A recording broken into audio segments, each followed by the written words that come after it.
Hello, my name is Michael O'Keefe, aka the Movie Mystic. If you enjoy these film reviews, then please press the like button, subscribe, hit the bell, and stay in the know. Subscribing to this channel means you get to watch the coolest new film industry interviews, hear some groovy film reviews, and get some live streams too. What makes Shaolin versus Lama a standout in the Kung Fu genre is A, some hilariously wonderful, colorful costumes the Lama wear, and B, the group fights are awesome because they are so fluid within the style of the movie. And it stood the test of time. Out of many films made within this period, we are still talking about it, the story of the Lama's beef with the Shaolin, and then the Shaolin's distrust of everyone in the world, and getting some precious Kung Fu manual is flawless in its own sense. I had some real emotional investment within this zany storyline. And whenever that happens, obviously the material is strong. No ifs, ands, or maybes. You can scoff all you want at that or make a layered point, but it is also strong unironically. Enjoy life. Watch Shaolin versus Lama because of many excellent fight scenes where the group dynamic is fun, the costumes are hilarious, and the storyline is completely bonkers in the most beautiful way possible.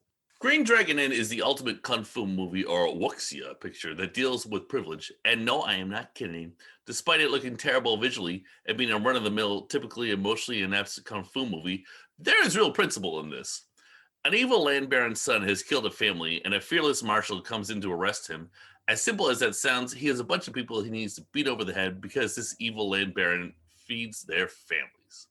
Green Dragon Inn is a great example of a simple moral lesson being clear and not lost within a movie with weird sound effects, zooms, and fight moves that do not look realistic at all. These are all ingredients of a lovable kung fu movie. While many kung fu movies go for revenge story tropes, this has that sense of a movie justice where we can all get behind beating up a lot of people for the right ideal. And it is that sense of honor as well as Lo Lei's performance, which makes this movie special.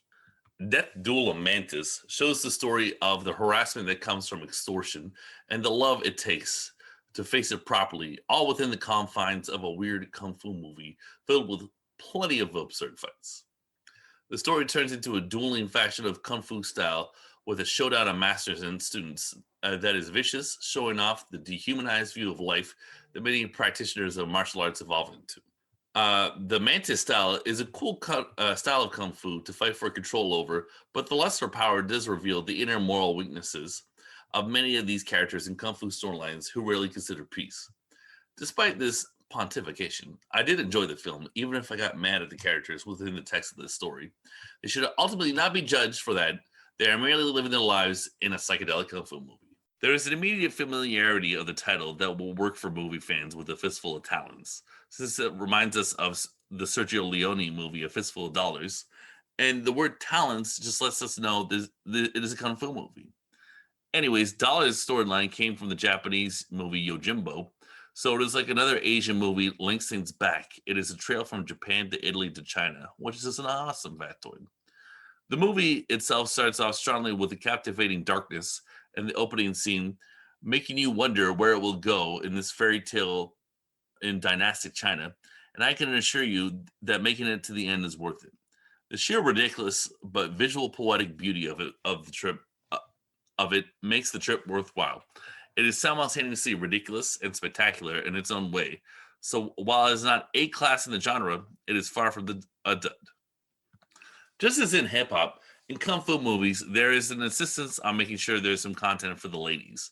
So while 8 Strikes of the Wildcat may not get you hyped like a Cardi B track, it is the same idea. Come Drink With Me is a female-led Shaw Brothers kung fu flick that is a legitimate classic. But I always found the female kung fu subgenre to be a little bit of a pander, but this one is a good revenge story with lots of kung fu tropes that are familiar. There is this reoccurring gag that drove me nuts, but after seeing it for the third time, began to love, which is the love interest has a ladder to our heroine's treehouse pulled out from under him, and he falls while everyone laughs. Also, the baddies are pretty cool, and of course, they underestimate the heroine because of her gender, only to get their asses handed to them, which is nice to see, and who could feel bad for them, given the fact they are willing to fight a girl? While all these period kung fu movies from or riffing on Shaw Brothers from the 1960s to the 1980s are ridiculous, from the audio to the costumes to the sets to everything else, some are weirder than others. Some are genuinely well constructed, compelling action stories with a simple ethical lesson attached that is paternalistic or annoying. It really works, and they should be commended, adored, and watched regularly. It is a lot to ask for a movie to be a classic in its genre, though, and Return to the Kung Fu Dragon is a great example of an excellent movie to pay some attention to put on while you are cleaning the house or making food in a room with a television. It is sheer insanity with a character whose white beard is so long that someone holds it while he walks, to shots that cannot have been taken seriously and are purely ludicrous, making this not a classic, but a fun watch, which is perfectly fine. A big part of being a Kung Fu fan is the association with Wu-Tang Clan lore, and that is so present in the movie The Mystery of Chess Boxing. And I remember so clearly the first time watching it because of the song The Mystery of Chess Boxing off the classic album, 36 Chambers. Then in the first scene, it is revealed that this awesome villain who practices something called 5-element Kung Fu is named Ghostface Killer, which I cannot tell you what a cool trivia bomb that felt like. Ghostface Killer is one of my favorite rappers. Anyways, this movie is strong because of the mystical connections to chess as the beginning of the Kung Fu training scenes with an emphasis on strategy over physicality. That was cool, and it has to be said that Ghostface Killer is one of the coolest and meanest weirdo Kung Fu villains ever to grace the screen. He's so pointlessly cruel on his cool vendetta, and the last 10 minutes really had me gripped on this rewatch. The first thing that stands out for me in the Kung Fu movie Invincible Armour is the use of Riz Ortolani's theme from Day of Anger, which is a loud, far from subtle theme that was also used many years later in Quentin Tarantino's Django Unchained. In the movie Day of Anger, an ancient gunman, played by Lee Van Cleef, takes interest in a local young man who does menial custodial work in his town despite being handsome and capable. So then Lee Van Cleef takes him under his tutelage. The young man goes from acolyte to threat, and that is exactly what we see as well in Invincible Armour, where an evil Kung Fu lord lies to his students for his own nefarious reasons, and then is eventually confronted and killed.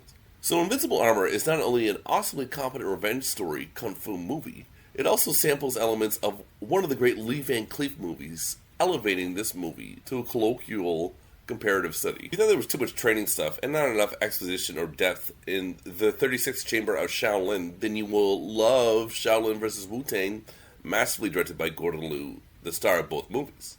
There was a lot to like here, starting with a total weirdo villain who fans the flames of intolerance between two schools of Kung Fu, ruining lives because he is not a student of either and wants to know which is the best school. By the end, we learn that Kung Fu is Kung Fu, where the sword-centered Wu-Tang proves themselves as good with hand-to-hand combat, and the hand-to-hand combat Shaolin prove themselves worthy of the sword.